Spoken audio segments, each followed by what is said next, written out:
अस्सलामुअलैकुम, आप देख रहे हैं प्रोग्राम एक पेज और मैं हूं फरवा वहीद।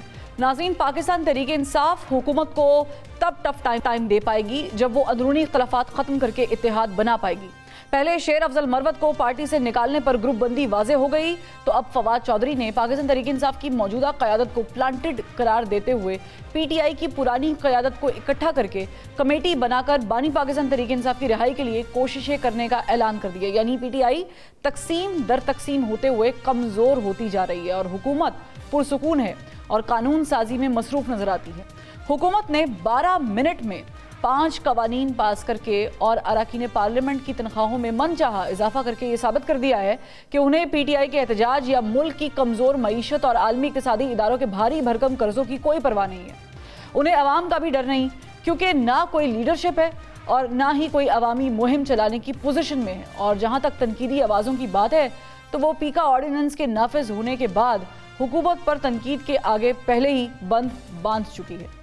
शायद यही वजह है कि सेनेटर फैसल वाउडा ने कहा है कि अब मुल्क ऐसे ही चलेगा, हमें जो बिल पास कराना होगा कराएंगे, कानून साजी में अपोजिशन से वोट भी लेंगे और एहतजाज करने वालों को रोक भी लेंगे। इसका वाज़ेह सबूत पाकिस्तान तहरीक इंसाफ के कई एहतजाज, फाइनल कॉल, धरना और एहतजाजी जलसों की नाकामी की सूरत में हमारे सामने मौजूद है। ताहम पाकिस्तान तहरीक इंसाफ झपटना पलटना और पलट के झपटना की पॉलिसी पर अमल पैरा है और वो हर नाकाम एहतजाज के बाद एक और एहतजाज की कॉल इस उम्मीद पर देती है कि शायद अब की बार हुकूमत को घर भेज सकें। और इसीलिए ईद के बाद पाकिस्तान तहरीक इंसाफ ने हुकूमत मुखालिफ एहतजाज का ऐलान कर रखा है। मगर इस एहतजाज से पहले PTI में ग्रुप बंदी, क़यादत का एक दूसरे पर कॉम्प्रोमाइज्ड होने का इल्ज़ाम क्या पाकिस्तान तहरीक इंसाफ की एहतजाजी या जारहाना हिकमत अमली को कामयाब कर सकेगा या नहीं। और सबसे बढ़कर ये कि अगर मरकज़ी क़यादत कॉम्प्रोमाइज्ड है और बानी पाकिस्तान तहरीक इंसाफ की रिहाई के लिए कोई संजीदा कोशिश भी नहीं की जा रही, तो फिर बानी पाकिस्तान तहरीक इंसाफ इमरान खान को इन कॉम्प्रोमाइज लोगों को हटाने और पुराने साथियों को क़यादत सौंपने से हिचकिचाहट क्यों है।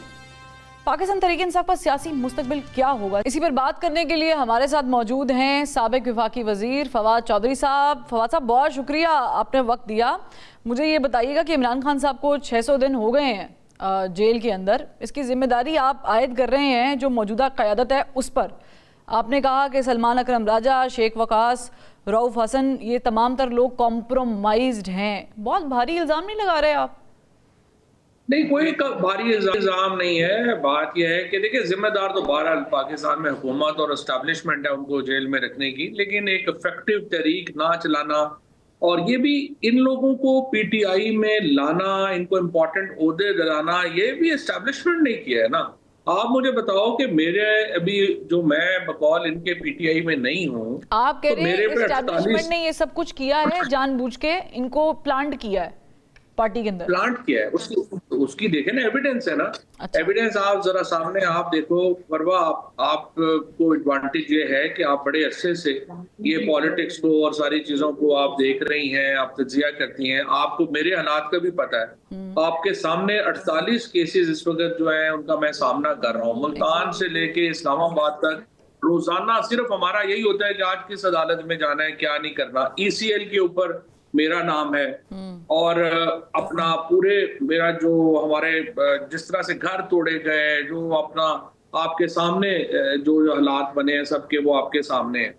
और हमें रिप्लेस करके जिन लोगों को लाया गया है, जो PTI के अभी लीडर हैं, सलमान राजा कितनी देर जेल में रहे हैं, ये वकास अकरम कितनी देर जेल में रहे हैं, रऊफ हसन 15 दिन जो है जेल में रहे हैं। और आपसे कोई भी आप पूछेंगे आपको बताएगा कि वो तो SP के कमरे में रहे। और आपको याद है रऊफ हसन साहब पे तो हमला भी हुआ था फवाद चौधरी साहब, और वो हुआ था, उनकी तो चैट्स भी निकाली गई थी और सारा कुछ हुआ था। तो अगर वो उनके बंदे हैं तो वो अपने बंदों के साथ ये सब कुछ क्यों करेगी एस्टैब्लिशमेंट?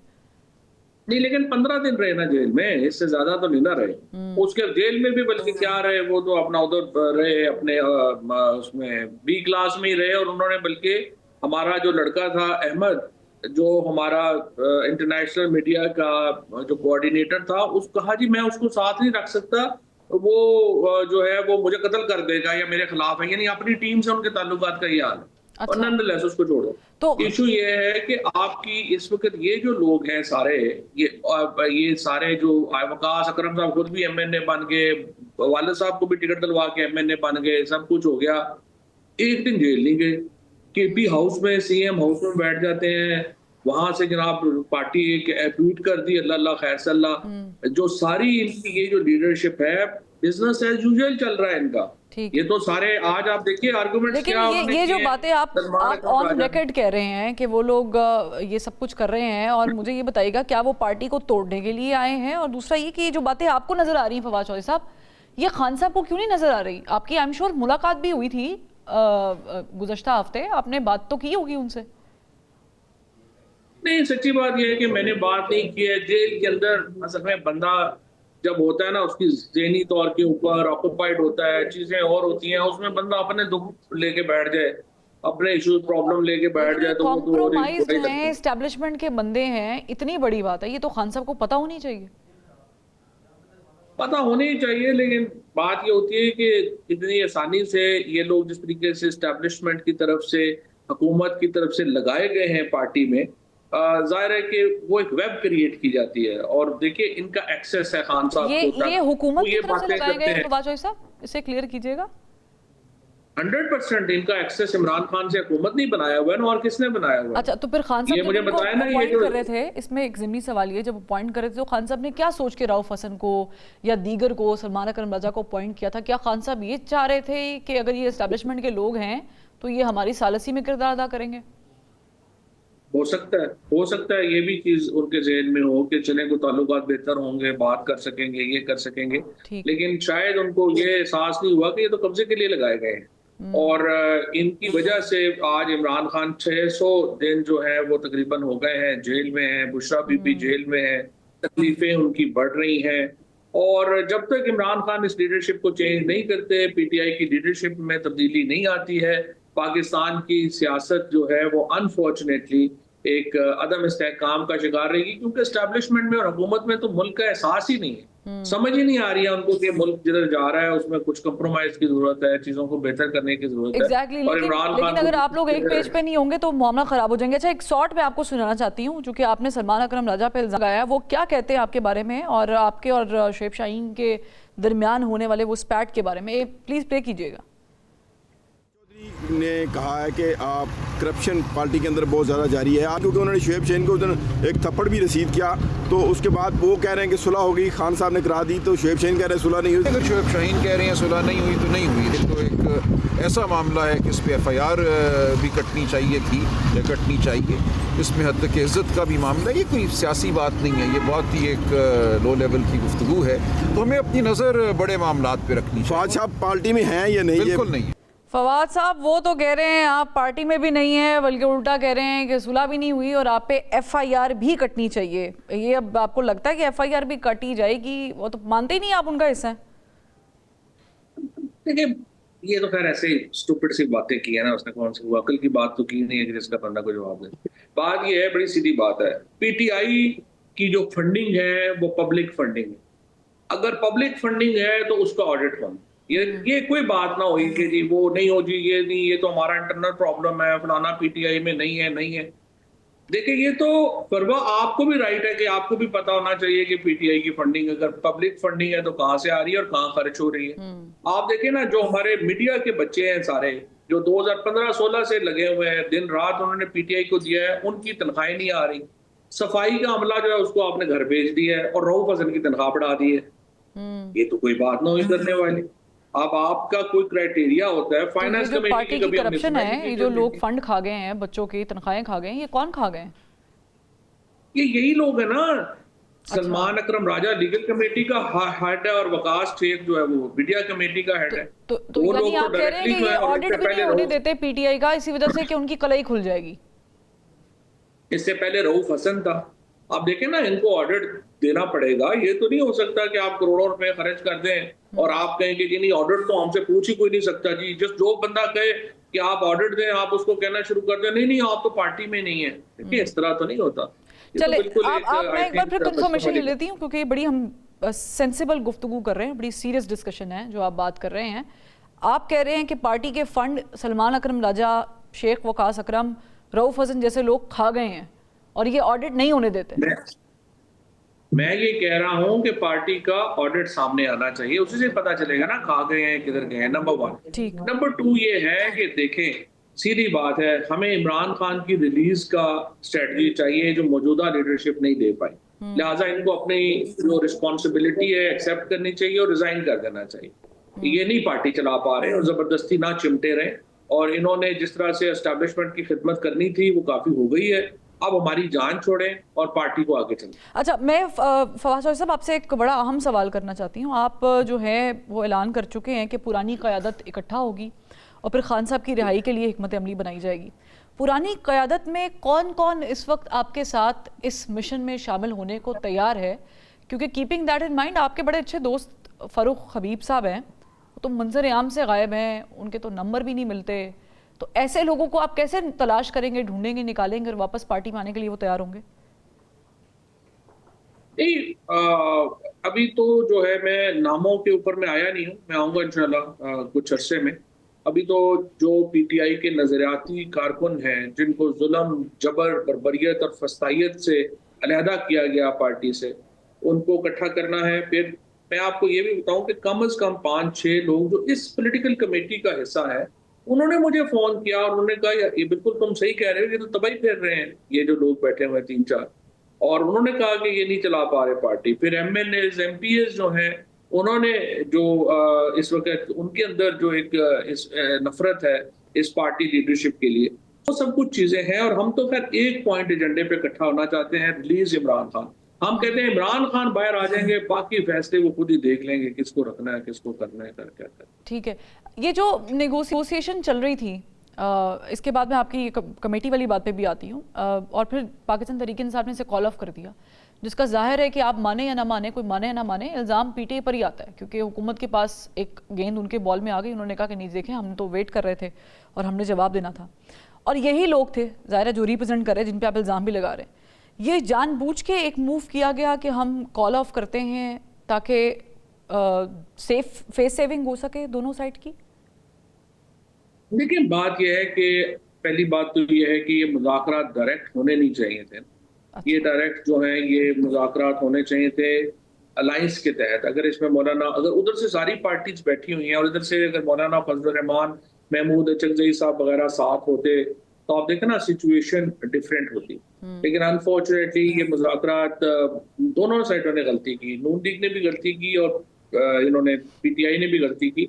बराह रास्त मुज़ाकरात कामयाब नहीं हो सकते थे। और अब भी यही है कि जब तक ये पीटीआई एक नेशनल अलायंस ना बना दे और एक अलायंस बना के फिर बातचीत में भी या तहरीक में भी जाना है, उससे पहले अलायंस का होना ज़रूरी। अच्छा, तो ये जो अलायंस अब बन रहा है, जिसकी ज़ाहिर है कि दूसरी मीटिंग की तवक्को की जा रही है कि हो जाएगी, शायद खान अब्बासी इसको देख रहे हैं, उनको बड़ा बनाया गया। आप समझते हैं कि ये दोबारा से बातचीत करने में कोई अहम किरदार अदा कर सकता है अलायंस? कर सकता है, कर सकता है। अलायंस जो ही बनेगा, मुझे लगता है कि टॉक्स दोबारा रिज्यूम हो जाएंगी। और मेरी जो अभी जिन लोगों से बातचीत भी हुई है, सारे ही जो टॉप के लोग हैं उनसे मेरी बातचीत हुई है, तो मुझे काफी यकीन है कि जो ही अलायंस बनता है तो बातचीत दोबारा रिज्यूम हो जाएगी। अच्छा, ये जो आप कमेटी बनाने जा रहे हैं खान साहब के रिलीज़ के लिए, अल्टीमेटली आप भी तालिब इल्म हैं लॉ के, अल्टीमेटली तो अदालतों से आपने रिलीफ लेना है या जस्टिस लेना है, हुकूमत से तो मिल नहीं सकेगा इस वक्त। तो क्या स्ट्रेटजी क्या है? देखिए, पहली बात तो ये है कि अदालतों का तो ताल्लुक ही नहीं है इमरान खान की रिलीज से, क्योंकि इमरान खान अपने लीगल केसेस की वजह से जेल में नहीं, वो अपनी सियासत की वजह से जेल में।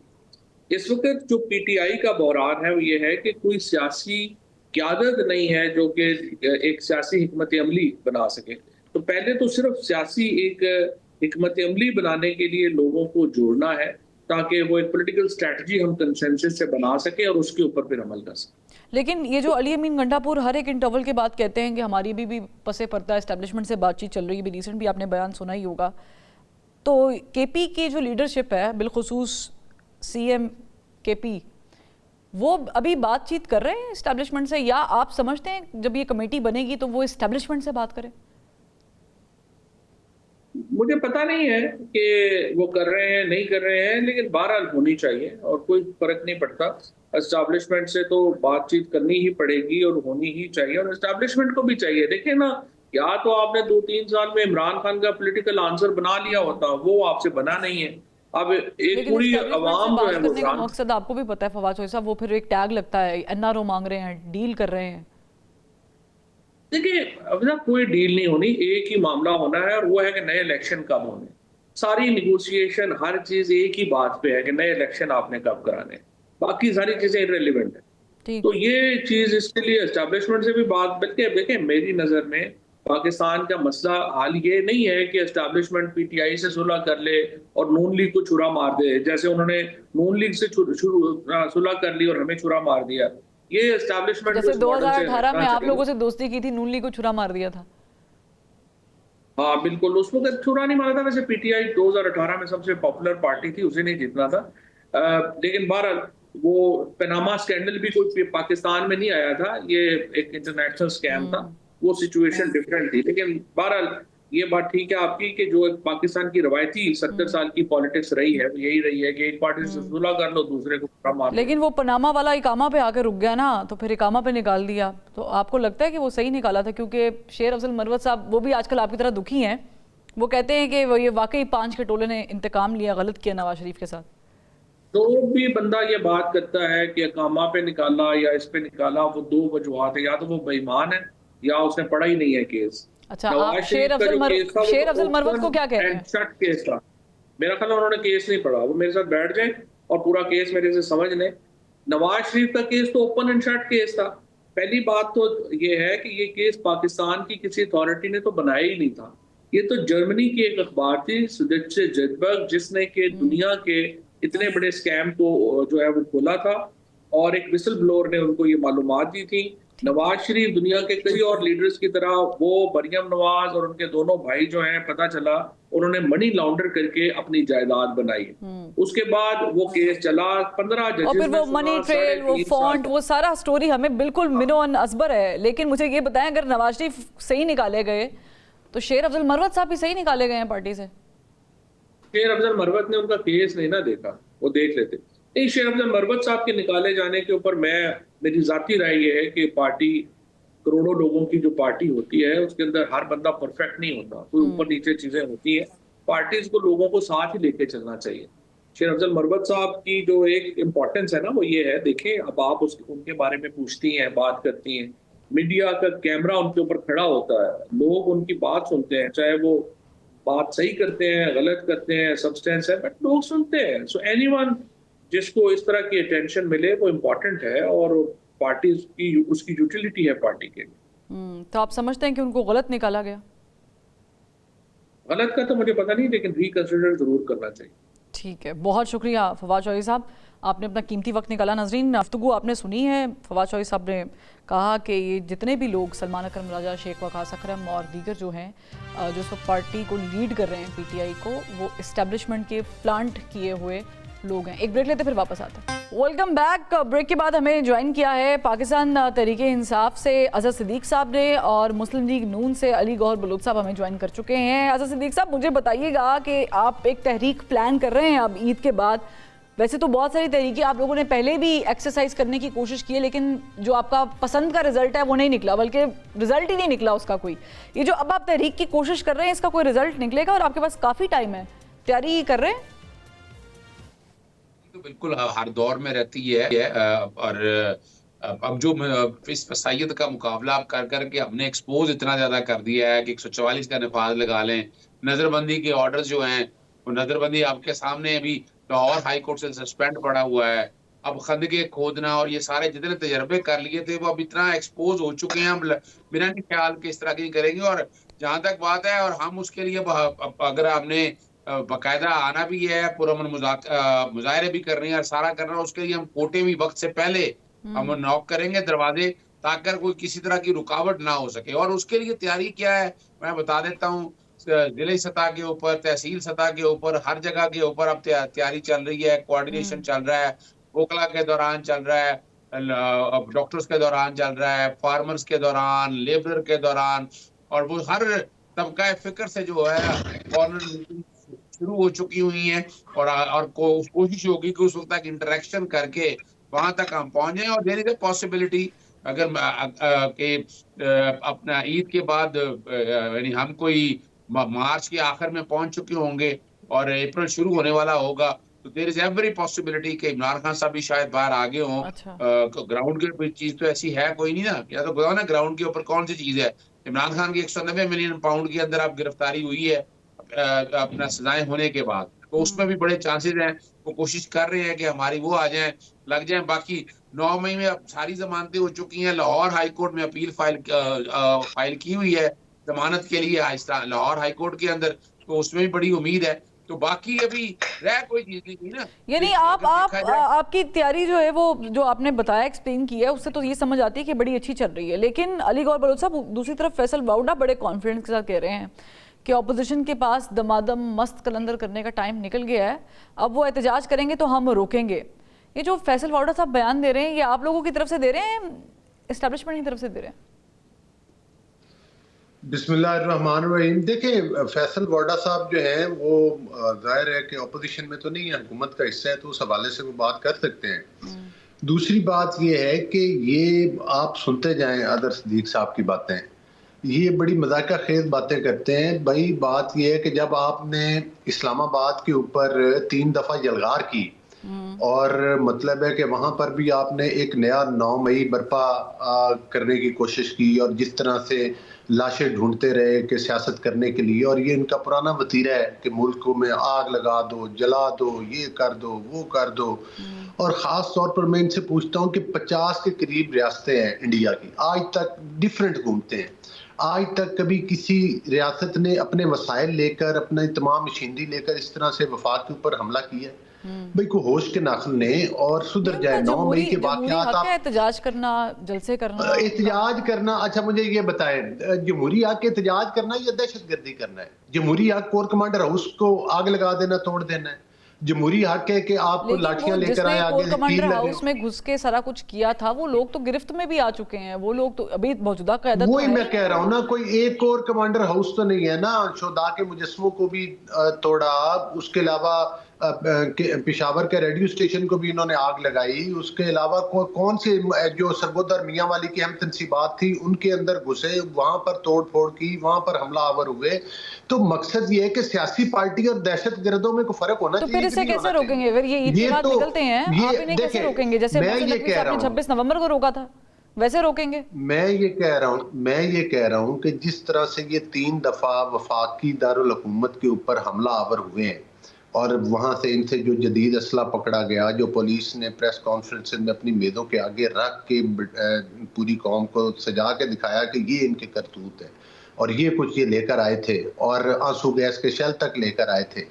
मकसद ये है कि ये तो हमलावर होते हैं। खैर, इन्होंने कहा था हमारी फाइनल एंड लास्ट कार। ये ट्रक की बत्ती के पीछे लोगों को बेवकूफ़ बना के लगाते हैं और जब कोई मासूम बेचारा फंस जाता है फिर कहते हैं हमारा तो इनसे ताल्लुक ही कोई नहीं, आप वीडियो निकाल लें, आप ऑडियो निकाल लें, ये तो हमारे कारकुन नहीं है। जब वो माफिया मांग के अगर कोई बाहर निकलने में कामयाब होता है तो फिर हार पहनाते हैं, ये तो हमारे ही कारकुन थे।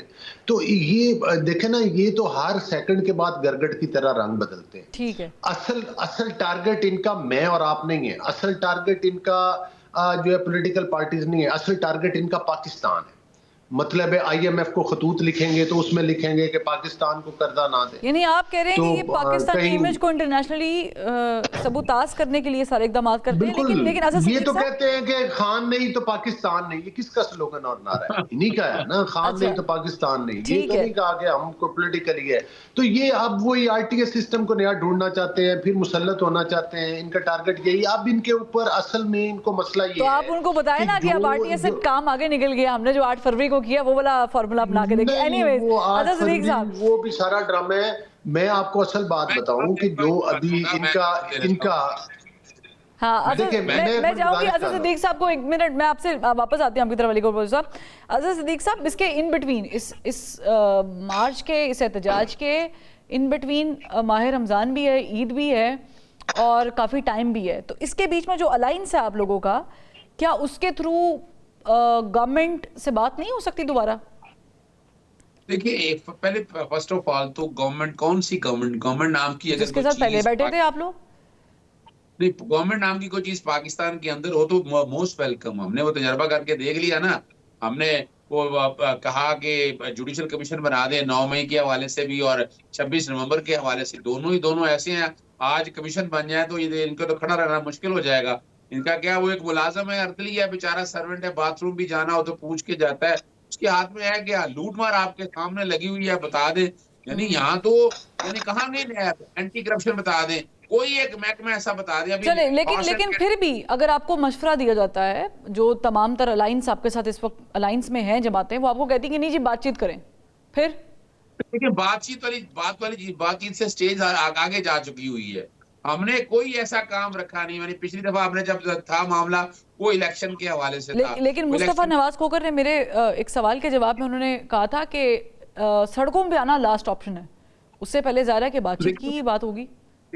अभी तो यही तो बता रहे हैं ना, अभी तो डिस्कशन चल रही है ना, डिस्कशन चल रही है और आ रही है। हम तो ज़हनी तौर पर तैयार है कि हमने सड़कों पे आना है, बातचीत वाली ऑप्शन है नहीं ना इनके पास है। जो कि वजह क्या है, एस्टेब्लिशमेंट अपने आप को बचाने लगी हुई है और ये मौजे करने लगे हुए हैं, ये इस मुल्क की तबाही और बर्बादी करने लगे हैं। अभी जरा देखे ना, मैंने जैसे आपके सामने रखा, अभी हॉर्स एंड कैटल शो लगा लें, 3 अरब रुपया कर दिया। वो 5 फरवरी को कश्मीर डे के ऊपर को 23 करोड़ रुपया वहां लगा दिया। 195 अरब रुपया जो हेल्थ का, एजुकेशन का, वो निकाल के सड़कों पे, कहाँ है सड़कें, आप गौर तो करें। चलें ठीक है, लेकिन मेरा सवाल फिर वहीं पर है। चलें, ब्रेक का कहा जा रहा है, ब्रेक लेते हैं, फिर जब वापस आते हैं तो गौर बलोच साहब से पूछते हैं, ये जो आपने तमाम तर इल्ज़ामात लगाए हैं हुकूमत पर और कहा ये हुकूमत ही नहीं है, तो फिर कौन हुकूमत है और किसके साथ आप पहले बैठे थे और अब क्यों नहीं बैठेंगे? एक ब्रेक के बाद। Welcome back. अली गौर बलोच साहब, मौलाना फजल रहमान साहब वो आपके बड़े दरीना साथी रहे हैं, पीडीएम के करता धरता रहे हैं, उन्होंने बड़ा लीड भी किया है और आप लोग उनकी अंडर दैट अम्ब्रेला आपको पीडीएम भी मिली थी, गवर्नमेंट मिली थी। वो कहते हैं कि मईशत जो है वो मौजूदा हुकूमत ने आलमी इदारों के रहमो करम पे छोड़ दी है। अब अगर मौलाना फजल रहमान साहब जैसे ज़ीरक सियासतदान अपोजिशन के साथ चले जाते हैं, पीटीआई के साथ चले जाते हैं, तो फिर तो आप लोगों को बड़ा नुकसान उठाना पड़ जाएगा। कि एक तो मैं आपके प्रोग्राम की वसातत से बता दूं कि इसके बाद एक GHQ हमला केस आ रहा है और जिसमें एक ऐसी मतलब है कि शहादत भी मौजूद है, गवाही मौजूद है, जो कि उस पूरी साजिश जो प्लानिंग की गई थी वो इनके अंदर बैठा हुआ था और वो शहादत देख के इनके सर इंशाल्लाह घूम जाएंगे। अच्छा, और उसमें भी ये बिल्कुल क्लियरली ये वालकादर, हाँ जी, ये आपके प्रोग्राम की वसातत से मैं आपको बता रहा हूँ इनको, मतलब तमाम इन लोगों को जो जिन्होंने दहशतगर्दी के वाक़यात पाकिस्तान में किए। दूसरी मैं ये गुजारिश करूँगा कि देखें, हर पॉलिटिकल पार्टी ये कहते हैं कि जनाब वो फलां कर दिया, हॉर्स एंड कैटल शो लगा दिया। असल में इनको परेशानी क्या है, ये पाकिस्तान में जाती दफ़ा कह के गए थे कि हम माइंस बिछा के जा रहे हैं और इनको तोको थी कि ज़ाहिर है अब पाकिस्तान ने तो उठना नहीं, चूँकि पाकिस्तान को ये डिफ़ॉल्ट देखना चाहते थे, पाकिस्तान को श्रीलंका बनाना चाहते। वो तमाम चीज़ें अल्लाह के फजलो करम के साथ मौजूदा हुकूमत की मेहनत की वजह से वो तमाम चीज़ें उलट हो गई हैं। पाकिस्तान माशी तौर पर बेहतरी की तरफ अल्हम्दुलिल्लाह जा रहा है। पाकिस्तान में महंगाई की शरह सिंगल डिजिट में 4% तक आ गई है। पाकिस्तान में जो है वो जो इन्वेस्टमेंट्स हैं वो भी इंशाअल्लाह ताला मतवक्के है कि काफ़ी बड़े लेवल पर आएंगी।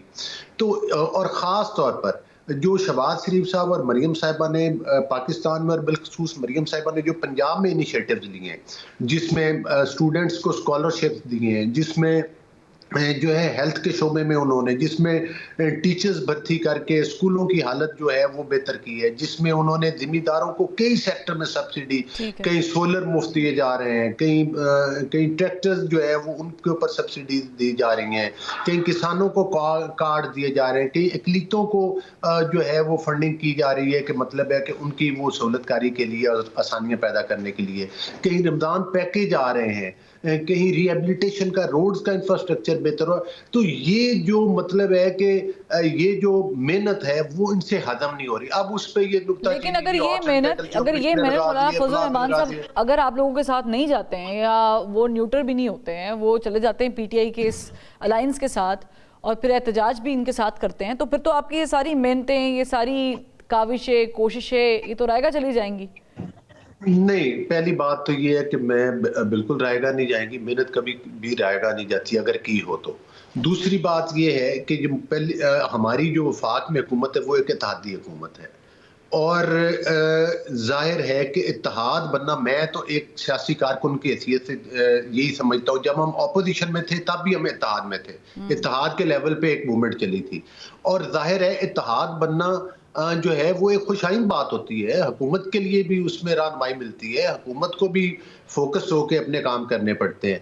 तो अगर इत्तेहाद इश्तियाल अंगेजी ना करे तो मैं समझता हूं कि इत्तेहाद बनने में अगर हुकूमती इत्तेहाद बन लेकिन सकते अगर हैं तो आप opposition के इत्तेहाद इत्तेहाद या बन जाए तो इत्तेहाद बनने से पहले ही छापे मारेंगे अज़द सदीक साहब, गिरफ्तारियां करेंगे, जैसा कि आप लोग इल्ज़ाम भी लगा रहे हैं, और आपने कहा कि पहले भी इन्होंने हमारे साथ ऐसे ही किया था, तो फिर तो इसे सियासत नहीं कहते, इसे तो रिवेंज कहते हैं। अच्छा, बड़ा बारीक पॉइंट है वो। मरीम नवाज साहबा ने कहा कि मकाफाते अमल है, सुना ही होगा आपने। पहले कल हम अडयाला में थे, आज वो हैं। मकाफाते अमल और रिवेंज में एक बड़ी बारीक लाइन होती है, वैसे उसे समझने की जरूरत है। मैं चाहूंगी माज़ा सिद्दीक साहब को भी शामिल गुफ्तगू कर लूं। जो गड़ा किसी के लिए खोता है वो उसके अंदर खुद गिरता है। ये वो गड़े थे जो इन्होंने अपने सियासी मुखालिफिन के लिए खोदे थे और उसमें खुद गिरे। चले फिर इस तरह तो फिर नैब भी आप लोगों ने खोदा था और आप लोग ही गिरे उसमें। मैं फिर उसको इस तरह इंटरप्रेट कर लेती हूँ। माज़ा सिद्दीक साहब, मुझे बताएं कि इस्टेब्लिशमेंट के बगैर क्या आप लोग मुल्क में जो चीज़ मांग रहे हैं, इलेक्शंस या खान साहब की रिहाई, वो मुमकिन है? और दूसरा, मौलाना फजल रहमान साहब की तरफ से आपको क्या सिग्नल मिल रहा है? देखिए, मैं एक बात आपको बता दूं, बजाय कि जमहूरी लोगों की तारीफ अगर जो सियासी जमातें डिक्टेटर की पैदावार हो, ज़िया-उल हक से लेकर जनरल फयाज अमीर, जनरल बाजवा की पैदावार हो, और अब भी मौजूदा हाइब्रिड रजीम का हिस्सा हो, उनको आवाम से अपने आप में भी विची शामिल कर लेता है। बड़ी बात है, आप मान गए हैं। नहीं, ना। देखिए, मैं फरवा यहाँ पे बात आपने कह दी है, मैं बता देता हूँ आपको। इमरान खान अगर एस्टेब्लिशमेंट के खिलाड़ी थे तो 22 साल लगा उसको लाने के लिए। क्या ये लाना जिसको लाना हो, तो जो आपने देखा नहीं मुस्लिम लीग काफ कैसे बनी, पीपल्स पार्टी पैट्रियट कैसे बनी, तहरीके इस्तेकाम पाकिस्तान में मुस्लिम लीग नून कैसे बनी, आपके सामने है। तो मुस्लिम लीग काफ किसके साथ इत्तेहाद में थी, ये भी तो बताएं। मैं बात कर रहा हूँ तारीखी एमकेएम किसके साथ इत्तेहाद में थी? नहीं, मैं तारीखी तो नहीं, लेकिन वो देखे ना अभी अपना परवेज लाई ने कितना मुश्किल वक्त गुजारा है, वो सामने है। एस्टेब्लिशमेंट से हटके वक्त गुजारा है ना।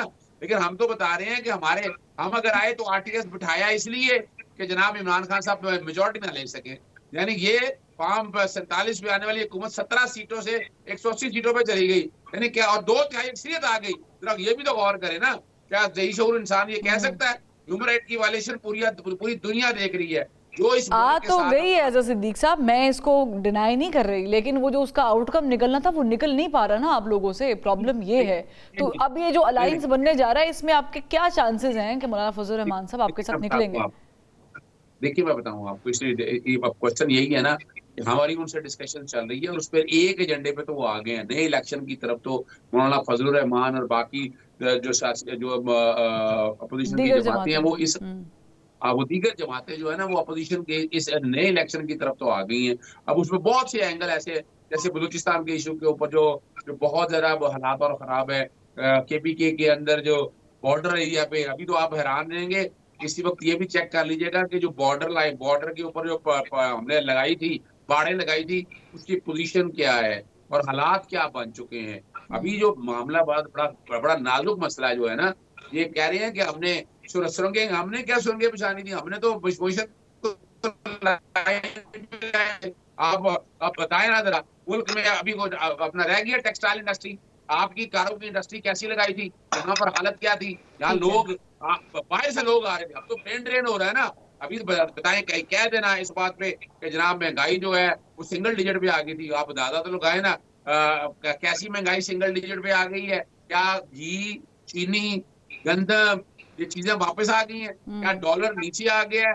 क्या पेट्रोल की कीमतें नीचे आ गई हैं? ये बेवकूफ बनाने की बातें, जाके सड़कों पे देखें, लोग खुदकुशी करते फिर रहे हैं, लोग जलीलो ठीक है। लेकिन इसमें बात ऐड कर लूं, आप दोनों डायरेक्ट बड़ी पार्टीज को रिप्रेजेंट कर रहे हैं ना, तो गंदम, चीनी, आटा घी, ये मसले आपके मसले हैं ना, आप लोग इसके ऊपर बात करते हैं, और ना आप लास्ट टाइम जब नेगोशिएट कर रहे थे तो वो इन चीज़ों पे कर रहे थे। आप लोग कर रहे थे खान साहब को कब निकालना है, और हुकूमत कह रही थी कि कहीं असी ना निकल जाइए बात। तो प्रॉब्लम ये है कि जब आप लोगों के आम लोगों वाले मसाइल पर बात ही नहीं होगी तो आप रिलेट भी नहीं कर पाएंगे। लेकिन बहुत शुक्रिया आज़ाद सिद्दीकी साहब, आपका भी, अली गौर बलोच साहब आपका भी बहुत शुक्रिया। देखना है कि ईद के बाद दमादम मस्त कलंदर होता है या फिर अपोजिशन बाहर निकलती है मगर एक और फेलियर के साथ। इजाज़त दीजिए, कल फिर मुलाकात करेंगे। अल्लाह हाफ़िज़।